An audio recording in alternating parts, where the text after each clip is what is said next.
My name is Laura.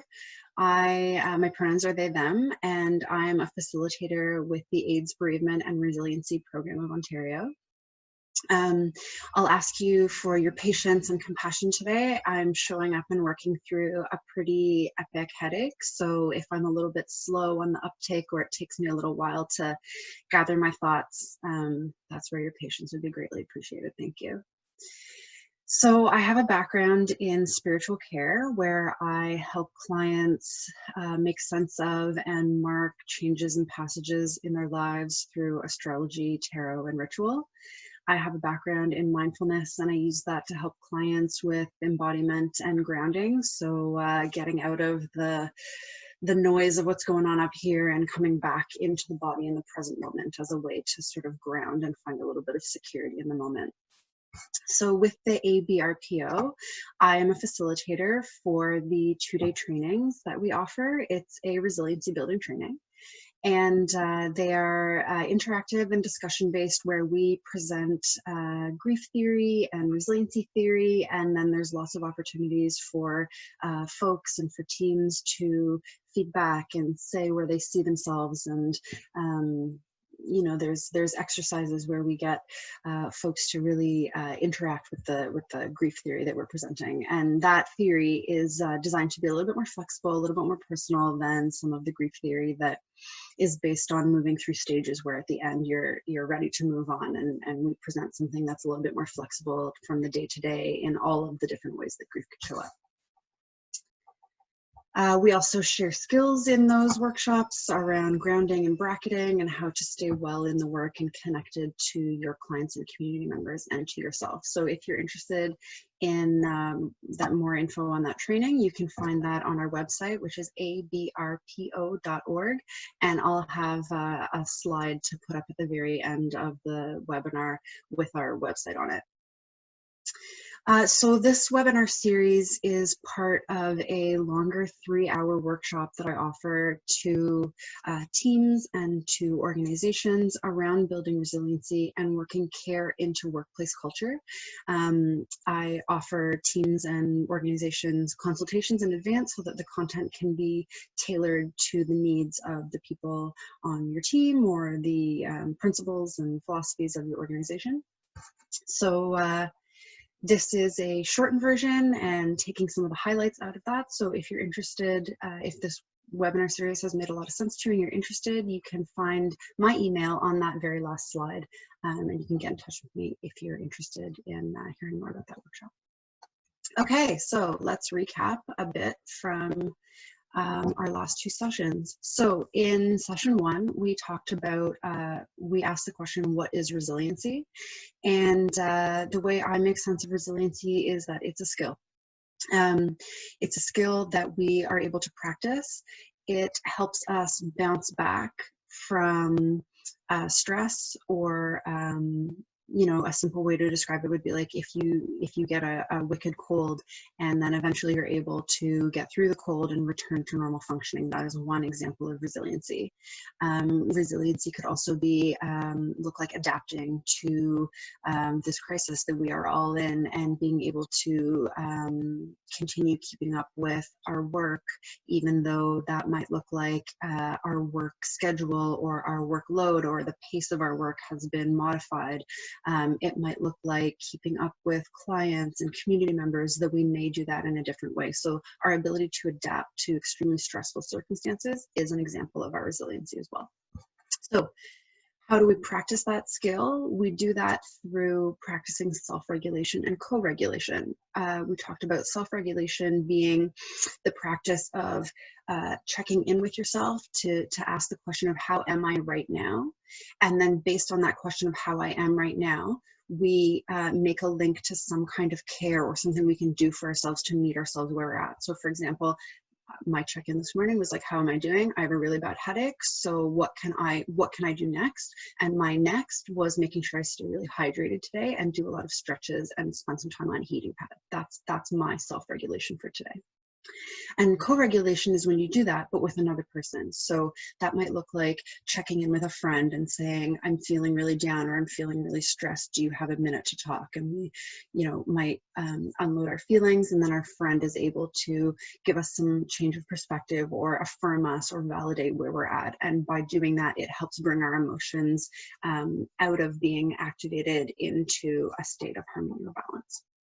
So engaging in self-regulation and co-regulation is a way to build up our capacity for resiliency.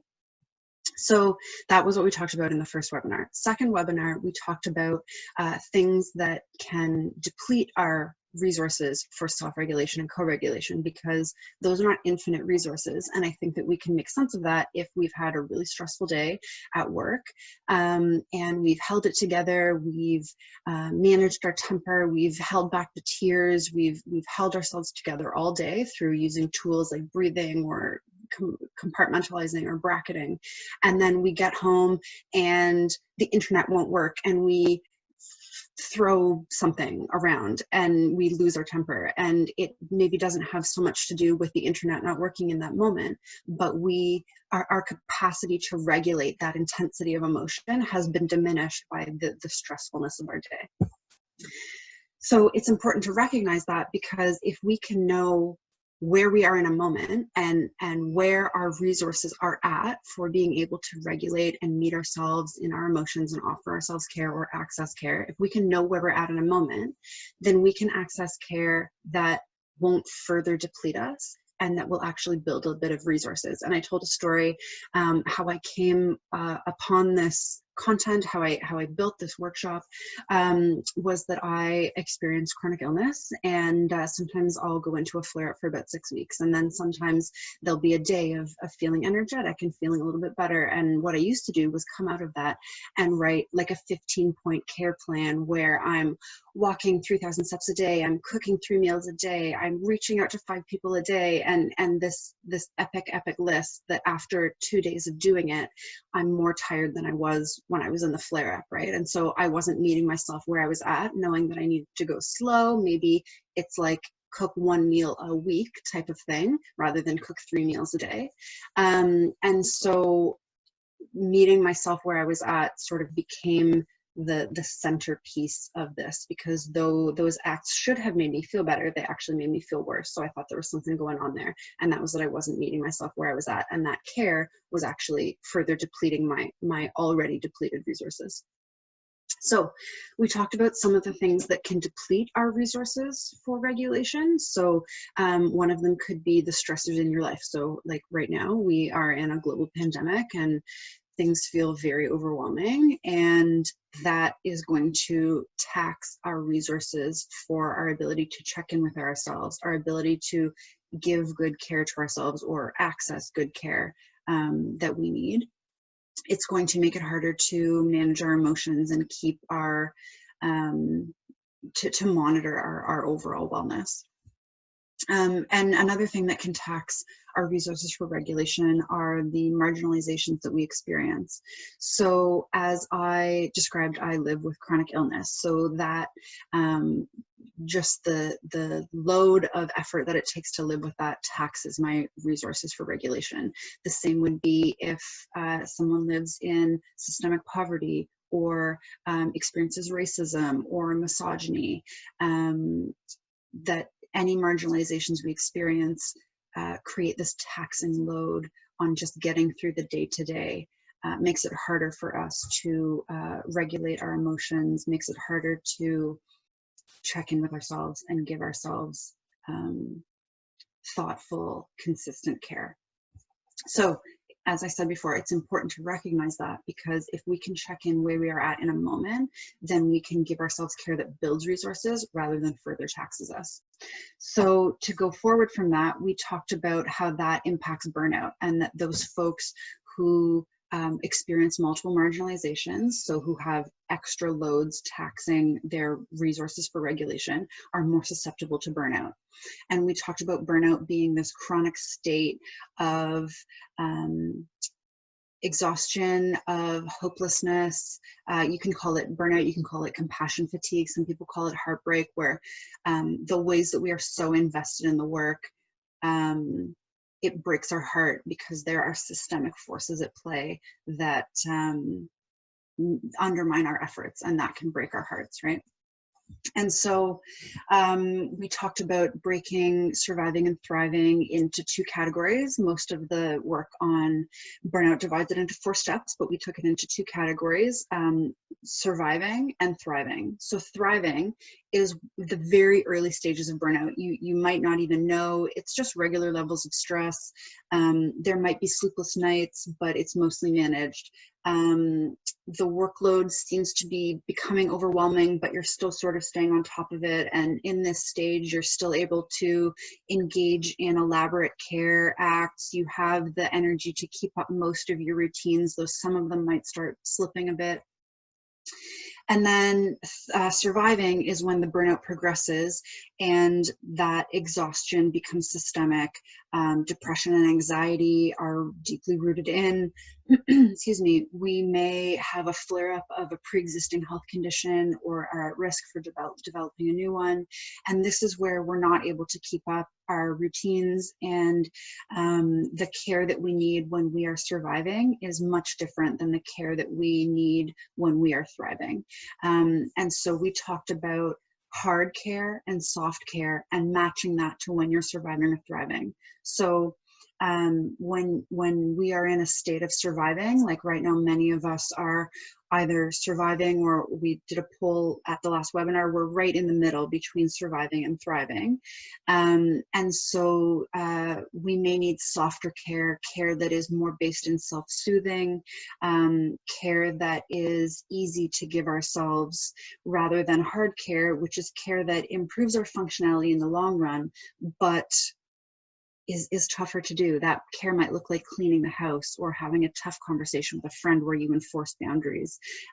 Those are so vital to our care, but if we are in survival mode, we may not have the energy to engage in that. And so it's important, and it's important to validate that when we are in a different way, either when we are surviving or thriving, we need different care, and that it's okay to access that and leave the hard care for another time and engage in the soft care if that's what you need.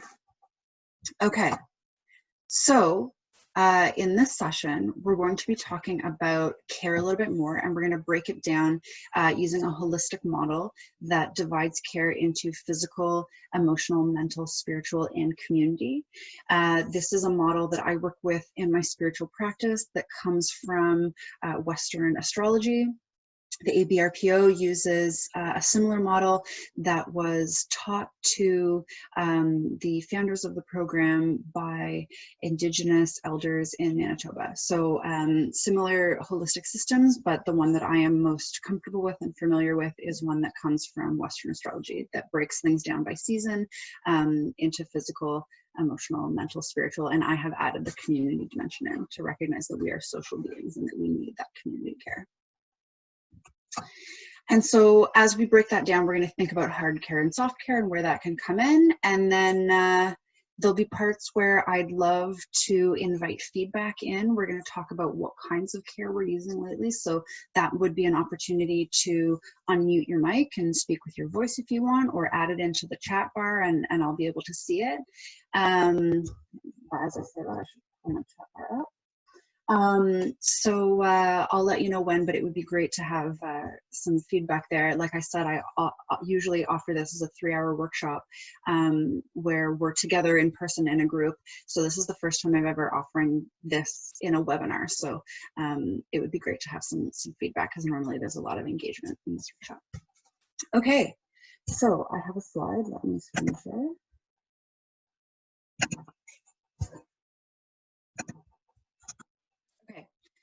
So this is an example that I have of what this holistic care model looks like.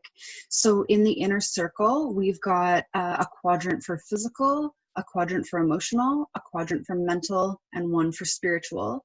And then on the outer circle, encompassing the inner circle, is the community sphere. So I believe this model is important because in modern medical practice, it divides the body from the mind and really doesn't consider the spiritual elements or the community elements at all. And so if we have internalized that model, even if we agree with it or not, if we've internalized that model, then we may only be caring for certain parts of ourselves and maybe neglecting other parts of ourselves that we may not even know need care. And another reason I think this model is important is because burnout is so, the effects of burnout are so pervasive, and they truly touch us on a physical, emotional, mental, and spiritual level, and on a community level, because one of the features of burnout is that we start pulling back from our communities, we start pulling back from our friends so that we can conserve our energy and preserve our energy for work and giving ourselves to work. So we pull back from things that matter to us to give more of ourselves to work. So because the effects of burnout and trauma are so multifaceted and so dynamic, I think using a holistic model to counteract burnout, to build our resiliency, to either recover from or prevent burnout is appropriate and makes a lot of sense to me. Okay, so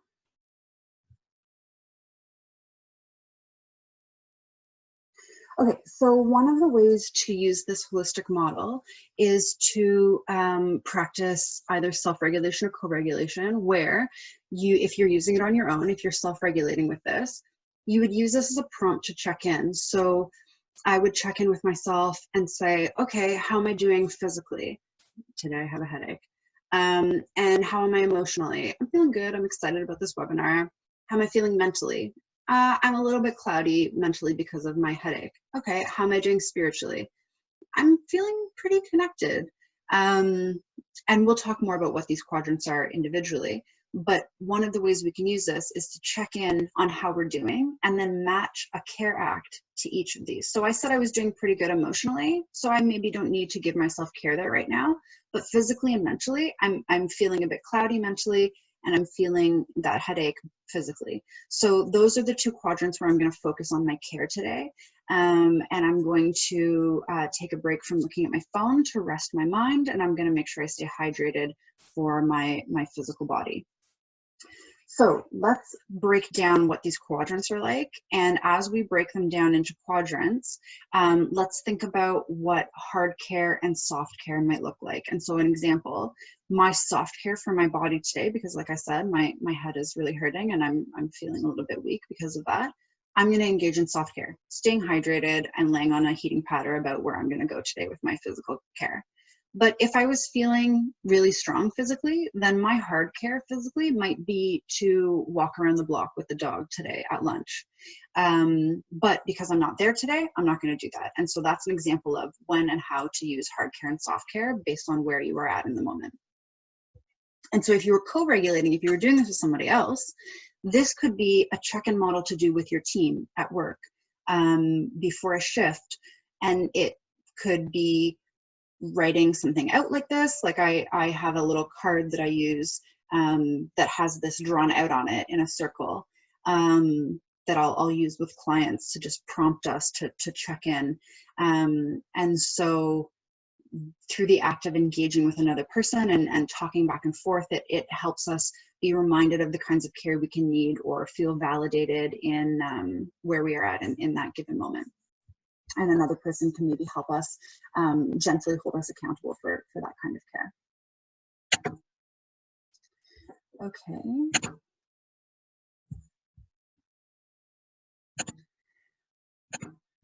Okay, so let's talk about each quadrant. Okay, so in the physical quadrant, the prompts that I usually use here are thinking about our movement and our health. So this might be assessing your energy levels. This might be assessing any tension or pain you're experiencing. This might be asking questions about how you're doing with your routines. So how are you doing with remembering to take your meds on time? How are you doing with getting up every once in a while and taking a stretch if you're working right now? Or even if you're not working right now, just how are you doing with moving your body a little bit? And so one of the care acts I like to include in this quadrant is grounding and embodiment. So if I feel like my physical body might be heavy right now, that's something I've been feeling a lot while we're in this pandemic. The weight of worry sometimes makes me feel like I'm drooping, like I'm heavy. So one thing I will do for embodiment is I'll place a hand on my upper chest, on my chest plate, and just press in a little bit and just take a moment out of the chatter to just turn my attention to my hand on my chest and just feeling the warmth, feeling the pressure, noticing, maybe I'll like rub it around a little bit and just notice how that feels. And it feels comforting. It feels soothing to me. Maybe this isn't the move for you, and maybe it's sort of like a hand on the shoulder that can feel like, you know, like I got your back type of vibe, even like we have our own back. But that is just a way to come out of the chatter if it's becoming overwhelming, and just come into your body and give your body a little bit of love and a little bit of care. And just take a breath into that. That's one way, very simple, discreet way to practice embodiment and to use your body as a way to ground out of some thoughts there. So as I said, other things might look like making sure you're eating like a piece of fruit every day or every couple days, or as I said, stretching, or right now it might be prioritizing wearing protective gear. So wearing a mask or bandana if you go out or if you're traveling to work, or prioritizing protective equipment if you are working right now on the front lines. So here would be a great opportunity if folks are into it, and no pressure if you're not, but to write in the chat or to unmute your mic and share what kinds of physical care you've been doing in this last week. And when we do that, sometimes it's really helpful for other folks to hear it, because we may be stuck in our own routines thinking, you know, using what we are most comfortable and most used to right now. And so hearing what other folks are doing might spark it in other people of like, oh yeah, I used to do that and it was great, and now I might get back to that. So if you are so inclined, please throw it up in the chat or unmute your mic and let us know.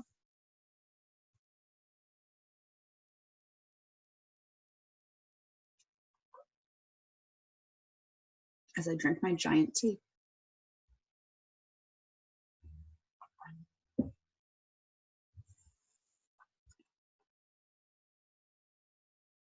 Okay, somebody says, lots of sleeping. Yep. Heating pad, hot baths, good food. That's amazing. That's great body care.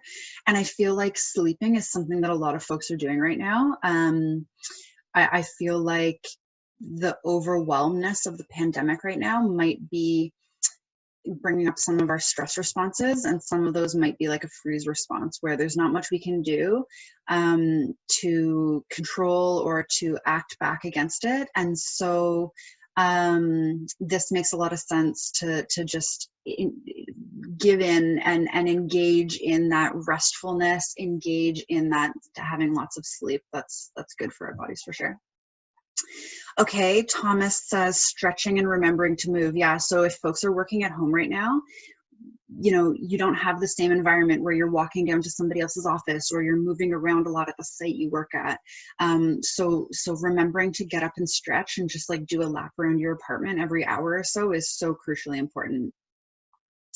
And when we've gone through all of the quadrants, we're going to throw up a poll to see where folks feel, after hearing them all, like they need the most care right now, or have been engaging in the most care right now. So there'll be time for putting this all together in a poll at the end.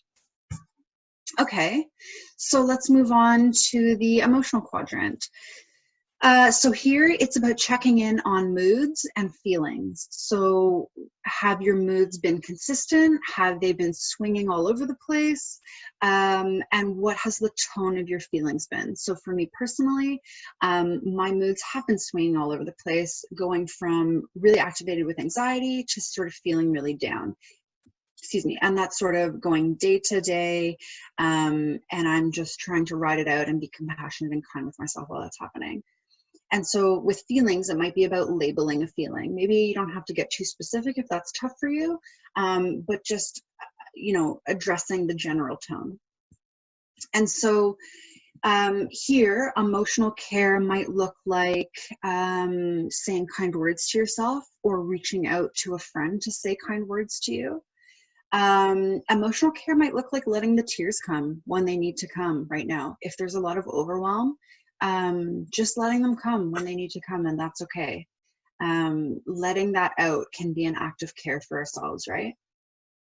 It might look like if we're feeling emotionally overwhelmed or feeling down lately, we might be doing self-soothing practices. This might be a place where we're doing lots of soft care. And again, even though it was a physical check-in that I mentioned, this hand on the chest is a very compassionate gesture to ourselves. And so sometimes if I'm feeling really emotionally down or really emotionally raw, sometimes I'll even do two hands and just press a bit and just like, sometimes I'll even do like a hug, right? Like, especially if we're alone right now, if we're in self-isolation alone, like we might be craving physical touch. We might be craving a hug, something so simple that we might have taken for granted before. And so, we can offer those soothing gestures to ourselves, right? We can do that if we're all we have right now.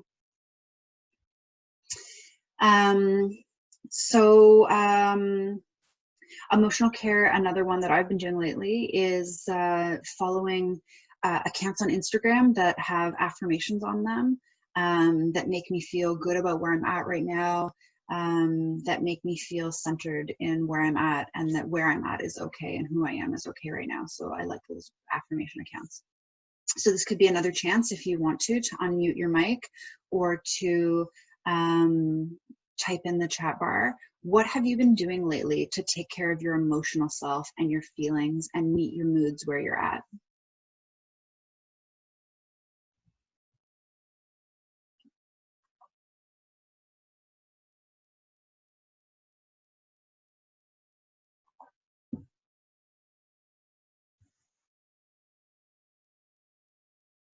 One of the ways I work with crying when it needs to come up is if I'm feeling like sometimes I can't cry about my own stuff, that I'll watch sad TV shows.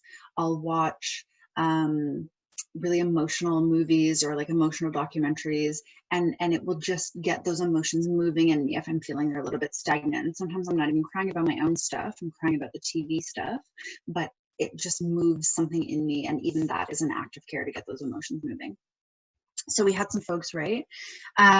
So doing breathing, meditation, sad movies exactly what I was just talking about. Yes, exactly. So I love that breathing and meditation or emotional care to just, like, I imagine, bring some harmony or bring some peacefulness into emotions. Yes, somebody said talking with friends and colleagues. Right now, it's so important to keep our connections going, to keep our emotional connections going, and to feel that we are not alone. And listening to soft music is great. I feel like nothing can change a mood or meet me where I'm at in a mood like music can. That is, if you are a person who loves music, that is just such a blessing to throw on something that you love and just let it like take you away, right? Or meet you where you're at and soothe you. Okay, so let's move into the mental quadrant. So when we check in with ourselves in the mental quadrant, we're asking ourselves, what are my thoughts like? What is the pace of them like? What is the tone of them like? And what's my inner dialogue been like? Is it harsh? Is it kind? Is it quiet? Is it loud? So this might, the questions here might be like, how fast are the pace of my thoughts, and do they have like an anxious tone to them? And what is my relationship maybe to screen time that I'm taking? Oh, I see one comment coming in. Yes, music, but I like Nine Inch Nails too. And that is so real. That is my favorite band. And we don't always have to soothe ourselves with music, right? Sometimes we can like amp ourselves up with music, which is so real and valid. Okay, so feel free as I'm talking to write in the chat bar what you've been doing to take care of your mind lately, and I'll just sort of work through this piece on the mind as folks type their stuff in. So big care that I've been offering myself lately for my mind is taking breaks from the news and social media. It might not be a long break. It might just be like putting my phone down for 15 minutes. But I've been noticing in the pandemic that the pace of information is changing so quickly. There is new information almost constantly, and I want it and I'm craving it and I'm drawn to it. But at the same time, it's also overwhelming. So taking a break, putting my phone down and having a tea in quiet, reading a book, sometimes just closing my eyes, especially today I have a headache, like I will not be on my computer very much today. That can be care for our mind, even though it's like care by disengaging our mind, by quieting our mind, that is care for our mind. But it might go the other way for you. If you've been feeling bored lately, it might look like stimulating your mind. So listening to podcasts, reading books, going on Duolingo and like buffing up on a language that you're learning. So care for our mind, I feel it can go two ways. It can go like soothing our mind and sort of like quieting it and shutting it down, and it can go exciting it and giving us new interesting things to give our mind something to think about, rather than maybe worry or obsessing or the fear that is very valid and might be going through our minds right now. So what have folks been doing? Have folks been feeling like they need to take social media and news breaks, or have folks been feeling like they need that pace of information coming in?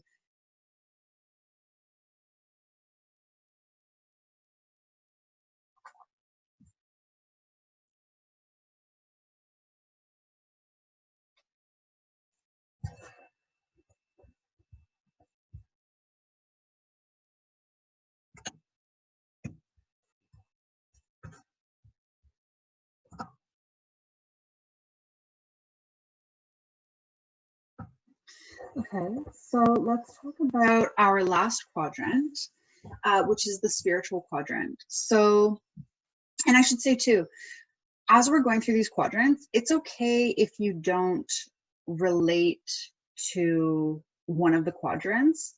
Some people find that their mental and emotional are really tied together, and it doesn't make sense for them to divide it into two, and that's totally valid. This is just a model, and hopefully we would feel empowered to take that model and make it work for us in whatever way works for us. Some people might feel disconnected from the spiritual quadrant, which we're going to talk about next. Some people might feel disconnected from the mental quadrant, and that's okay. Hopefully, like anything, this is a skill, right? This is to check in this quadranted way is a skill. So the more you practice it, the more it may make sense, and it may not, and that's okay. Oh, we've got some feedback here on mental quadrant stuff. So yes, Heidi says limiting 30 minutes a day max in terms of news and social media, and limiting COVID chat at home for sure. Like it's everywhere, and so to take a break and just like limit that is so valid. And to create a safe place in terms of information is valid and is our right. Okay, let's talk about the spiritual quadrant. So spiritual quadrant for you may mean like an explicitly spiritual or explicitly religious routine that you have, or a religious practice that you follow. That is great. That's totally valid. And for folks who don't relate to that, it might instead look like meaning and connection. Those are the two keywords that I use for the spiritual quadrant. What gives your life meaning? How are you making sense of your day to day? How are you feeling purposeful? And how connected are you feeling? Connected to yourself, connected to people you love, connected as a whole, to humanity as a whole, I mean, or maybe connected to creator or a higher power or whatever is out there, if you believe something is out there. So to check in terms of this, the questions might be like, how am I feeling connected? Or am I doing something that gives my life meaning today?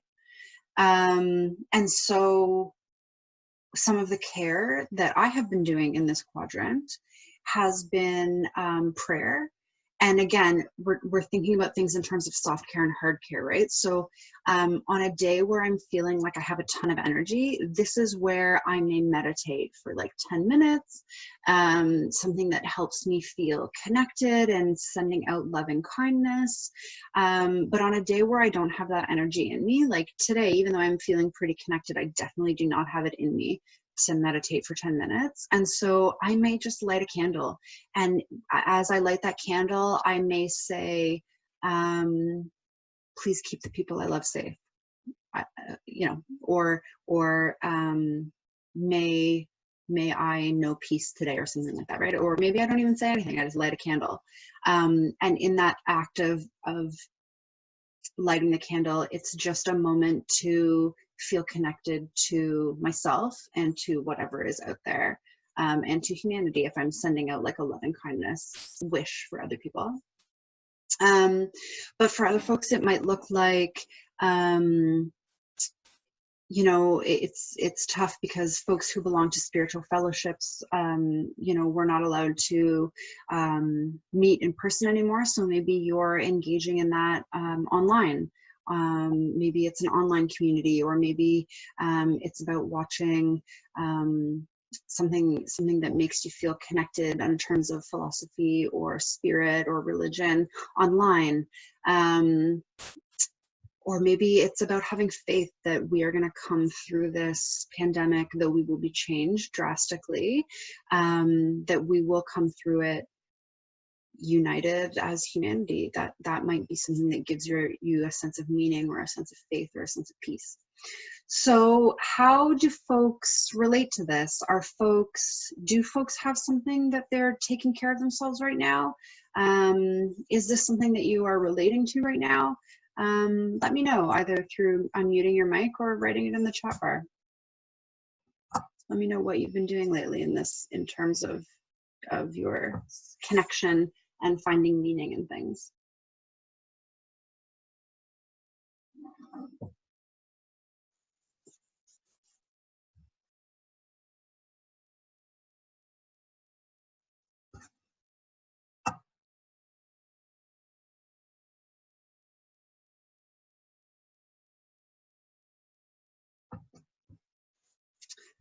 So Thomas says, finding new ways to connect with important people in my life.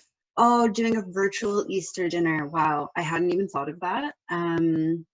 That's lovely. Maybe I'll even suggest to my parents that we do something like that. It's true, right? Like, we are all on a huge learning curve right now to figure out how we maintain our connections, and how we keep that fire lit inside of us, that our communities and our friends keep stoked inside of us, how we celebrate things, how we keep that joy going. So thank you.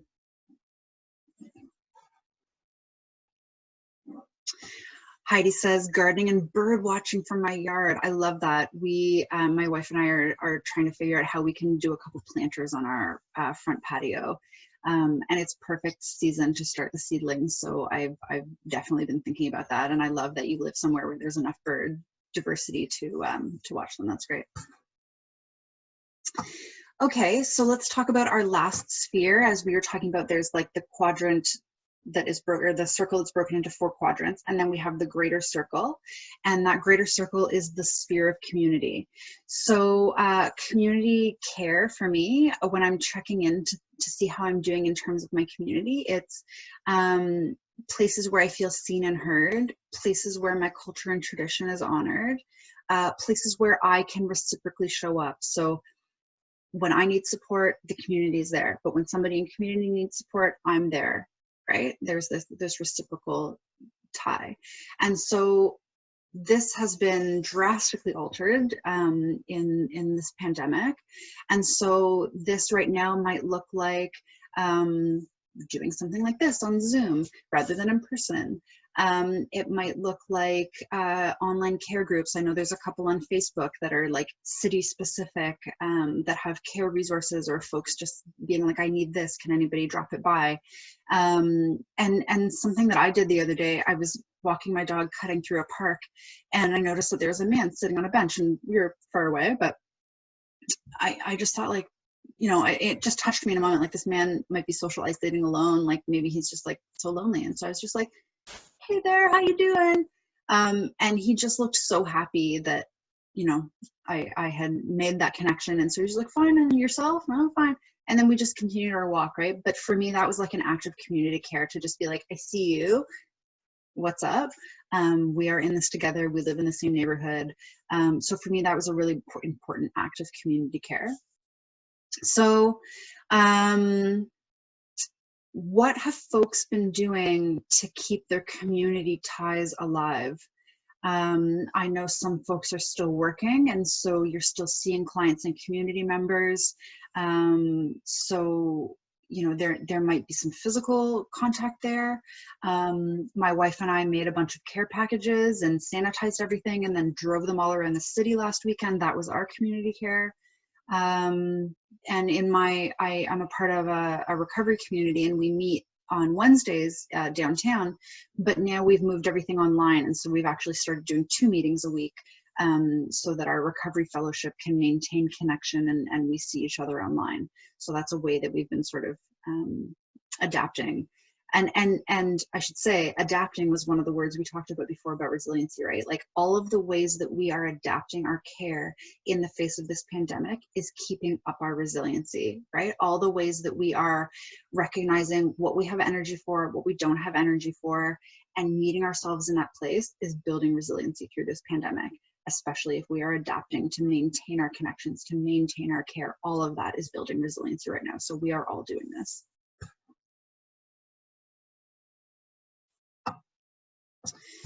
Okay, so I want to share, so as we're getting ready to close, I want to share the way that this can all come together. So I call it a holistic care plan. So I'm going to share my screen right now.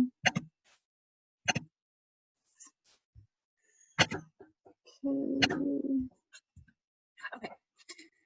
So in the holistic care plan, if you want, you can just fill in the, oh, what's happening? One moment, technical difficulties. Here we go. Okay, so if you wanted to bring some of these care acts together to make a plan, a way that when you forget or when you're feeling really low energy or you're struggling, you don't have to try to figure it out. What can I do to take care of myself? You just have a care plan already set up. You just refer to the care plan and you do whatever it says, right? So this is one model that you can write out, like just draw it out yourself. Maybe the circle model doesn't work and it would look better as like a chart, or maybe you're a journaler and you want to like journal 1 page per quadrant, and that would be great too. But if you want to take it a little bit further, you can divide each quadrant into surviving and thriving. So as I shared earlier, when I am surviving, my physical care is to stay hydrated. But when I'm thriving, my physical care is to walk around the block with the dog, right? So if I'm feeling like I have good energy in a day, I'm going to go to the surviving part of my physical quadrant. If I feel like I'm really struggling, I'm just going to stay hydrated, right? And so what it will end up looking like here. So what it will end up looking like is that each of the quadrants and community as the greater circle around it all have a little divider through it that breaks it into surviving and thriving, right? So here's a little example that I drew out. It doesn't, you know, it doesn't have to be pretty. You're the only one who's going to see it, unless you're leading a webinar and everybody sees it, like mine. So pardon my floppy circle. So this is an example of what it could look like. We're just taking one act and putting it in at the bottom left is my physical quadrant. So I'm taking one act, for example, could be take my meds in the survival, and one act, walk the block, in my thriving component, right? So this is a way to bring what we talked about surviving and thriving, and meeting that with a hard act or a soft act, whatever we feel like we have energy for, and really making sure that we are taking care of our whole selves. So for example, in community care right now, it might look like my surviving community care is to like text one friend a day. But my thriving community care is to maybe post like an affirmation in a day of just being like, you're good enough, I see you, you're like, wherever you are at, you're doing great, and just like post that out. That's an important message for me to hear, and maybe I feel like it's an important message for my friends to hear, so I throw that up on Instagram or something. That might be the thriving level of community care that I offer, because it feels good for myself to be of service in that way. So this could be something that you could draw it yourself. Like I said, it could be a chart, it could be a journal page, but really the idea here is to not only honor these 4 quadrants and the greater circle of community, but to think about what your care might look like in terms of surviving and thriving. So let's end our time together with a poll now that we've talked about those quadrants and the greater circle of community. Mahari is going to throw a poll up for us that asks us, where have you been feeling like you need the most care lately out of these quadrants or in community, to just sort of reflect and take in, there we go, to just reflect and take that in for a bit, take in the information that we talked about today.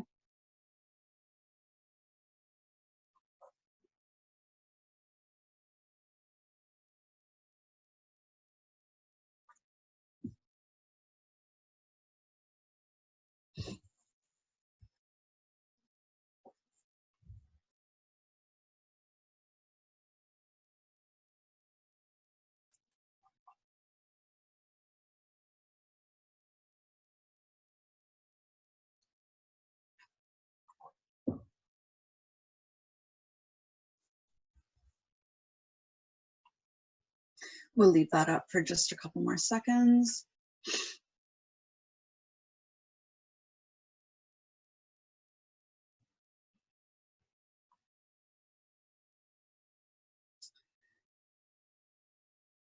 Okay, thanks, Mahari. I'm going to end the polling.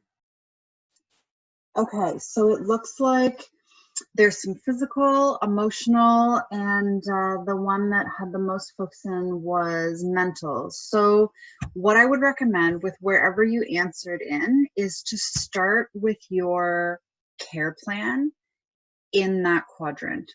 And maybe if the care plan is like too daunting today, again, this could be like a thriving, surviving situation where it's like hard care versus soft care. So like if that whole plan is totally daunting, just work on the quadrant where you're really feeling like you need care today. So if that's the mental quadrant, just think about like, what could my surviving care look like, and what could my thriving care look like, and how are they different, and where am I right now, right? And then on a day where you're feeling like you have more energy, if that whole care plan is daunting, think about elaborating that on a day where there's a little bit more energy or a little bit more capacity. Okay, so I'm just going to screen share again, bear with me. Okay, so I just wanted to throw up quickly some of the resources that I used to make this workshop. If you are interested in any of these resources, interested in hearing more about this, this greater workshop, or have questions about the webinar, feel free to email me. My email is here. It's laurjkelly, so LaurJkelly @gmail.com. And as always, you can find more information about what the AIDS, Bereavement and Resiliency Program of Ontario does, our programs, our trainings, on the website, which is abrpo.org. You can find more information there. And so I want to thank you so much for attending this webinar series. Thank you so much to everybody who offered feedback and participation today. Thank you everybody for your patience and for iterating this information. And like I said, I hope you feel empowered to take this on in a way that works for you, a way that makes sense for you. So please feel free to adapt anything you heard today. And as I said, if there's questions or feedback, you're welcome to email me, and I'm always up for receiving that. So thank you again so much, and be well. Thank you.